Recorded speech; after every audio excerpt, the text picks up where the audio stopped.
While preparing dinner for my wife's entire family, I stepped into the garage for more chairs and heard her brother say, "I still can't believe you married this loser." "That's right. You need to divorce him before you have kids and get stuck forever." She replied, "Already working on it. My lawyer says we can take half his business too." I returned with the chairs and continued hosting with a perfect smile. 3 days later, my WhatsApp was flooded with 47 desperate messages begging me. Something felt off about Alexandra the week before her family dinner. Not the normal kind of off, like when she's stressed about work or annoyed I left my boots in the hallway again. This was different. She kept checking her phone when she thought I wasn't looking, switched tabs whenever I walked behind her laptop, and started taking calls in another room. After 7 years together, you develop a sense for these things, like how you can tell when a wall isn't plumb just by looking at it. Look, I never thought I'd be the guy writing one of these posts. I'm not the type to air dirty laundry online. But I'm sitting here at 3 a.m. with a glass of whiskey, still in disbelief about how my life imploded in just 3 days. I need to get this out somewhere, and you internet strangers are getting front row seats to the show. Some background. I'm James, 34. I built my construction business from scratch after dropping out of community college. Started with just me and a beat-up truck. Now I've got 5 crews running projects across the county. Nothing massive, but it pays the bills and then some.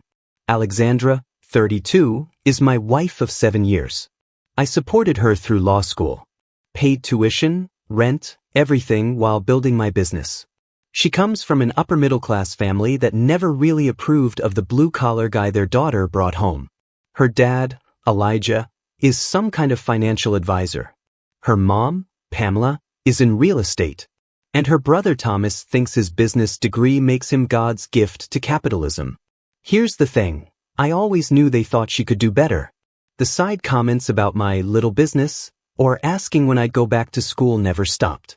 But Alexandra always defended me, or so I thought. Last Saturday was the annual spring dinner at our place, a tradition Alexandra insisted on to show off our home to her family. I spent the morning prepping the yard, pressure washing the deck, helping with the cooking. Everything had to be perfect for her family. I'd been up since 6 getting the smoker ready for the brisket I'd been dry aging all week. Alexandra was more tense than usual, snapping at me for small things, but I chalked it up to the usual family dinner stress. Everyone arrived around 4, her parents, her brother Thomas and his wife, her younger sister Magnolia, who's still in grad school. Alexandra's mom immediately started critiquing the living room furniture arrangement, while her dad asked pointed questions about how business was going with that tone that suggested he was waiting for me to admit failure. By 6 we were ready to eat. I'd set up the dining table with our good plates, the ones we got as wedding gifts and barely use. But I realized we needed 2 more chairs from the garage.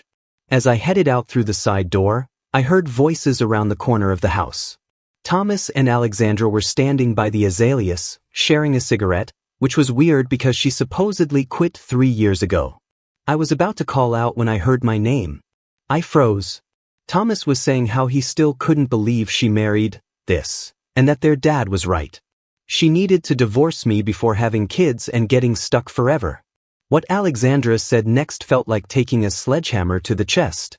She was already working on it, and her lawyer said they could take half my business too.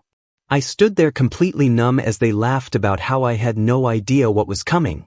They kept talking, something about someone named Dominic being a much better fit for her, and how she'd wasted her best years with me while I was playing construction.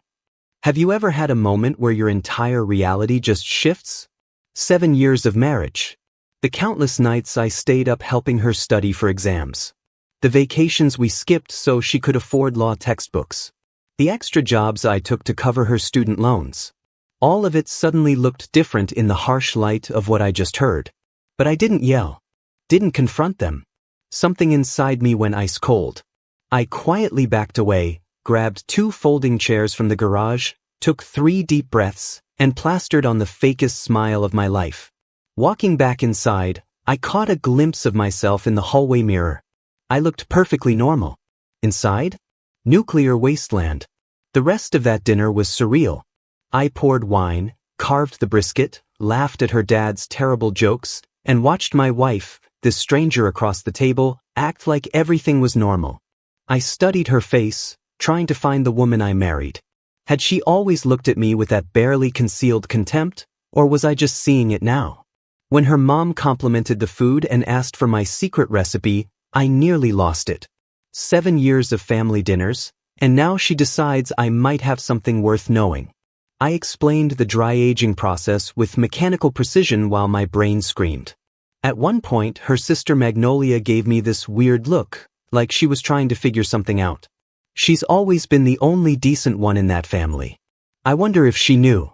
After dessert, Thomas raised a toast to family and future changes, looking directly at Alexandra with this smug little smirk. I clinked glasses and drank, thinking about how satisfying it would be to break that crystal stem across his face.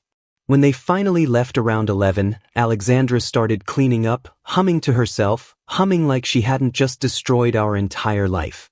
I told her I'd finished the dishes and she should get some rest. She kissed my cheek and said, "You're such a good husband." The audacity nearly made me vomit. After she went to bed, I checked her laptop. Password protected, new for her, but I knew she used the same pattern for most accounts. Third try, I was in. The emails to her lawyer started 3 months ago. The plan was to file after she secured partnership at her firm, using my income to boost her status, then divorce me once she locked it in. There were spreadsheets documenting my business assets, our accounts, even a timeline for the divorce. And there it was, a transfer record showing she'd been moving small amounts to a separate account for months, just under amounts that would trigger notifications. Smart. Lawyer smart. I checked our joint savings. $20,000 missing. The money I'd been putting aside for business expansion. Our future. Then I found the texts with someone saved as D. Apparently Dominic wasn't just a better fit. He was already test driving my replacement. The texts went back 6 months. 6 months. I didn't sleep that night, or the next. I called in sick to work on Monday, first time in 3 years, and met with a divorce attorney while Alexandra was at the office. Guy named Mike, recommended by a buddy. I told him everything, showed him the screenshots I'd taken. Mike laid it out straight. In our state, she could potentially get half my business value since it grew substantially during the marriage, even though she never lifted a finger to help with it. Even though I built it from nothing while supporting her through school. When he told me the potential settlement amount, I almost blacked out. Everything I'd built, everything I'd sacrificed for, cut in half and handed to the woman who was planning to blindside me. I remember asking Mike, "So what, I just bend over and take it?" He started talking about amicable settlements and minimizing damages, but I was already gone mentally. Something fundamental had shifted inside me. That night Alexandra asked if I was feeling better, brought home soup, acted concerned. I played along. Said I was just tired, probably coming down with something. She suggested I see a doctor. The performance was Oscar-worthy. I nodded, thanked her for caring, told her I loved her. She said it back without hesitation. Those 3 meaningless words falling from her lips while she planned my financial execution. I watched her scroll through Instagram as we sat on the couch, stopping to like a photo of us from last Christmas that her sister posted. The caption read, #couplegoals. I nearly laughed out loud. It was like living with a stranger wearing my wife's face. Every movement, every word felt calculated. Had she always been this person? Had I been blind for 7 years? Or had she changed? Does it even matter? Here's the thing. I've never considered myself a vindictive man. When contractors try to screw me over, I usually just cut ties and move on. When clients don't pay on time, I work with them. But this was different. This wasn't business. This was my life. As I lay awake that second night, watching her sleep peacefully beside me, probably dreaming about spending my money with Dominic, something hardened inside me. A clarity I've never felt before. You see, Alexandra and her family always underestimated me. They saw the calloused hands and lack of degree and assumed I was simple.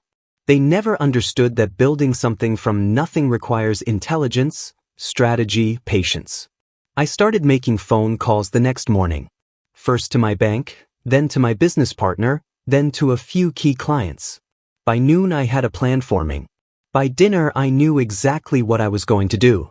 Alexandra wants war? Fine. But she's bringing a butter knife to a chainsaw fight.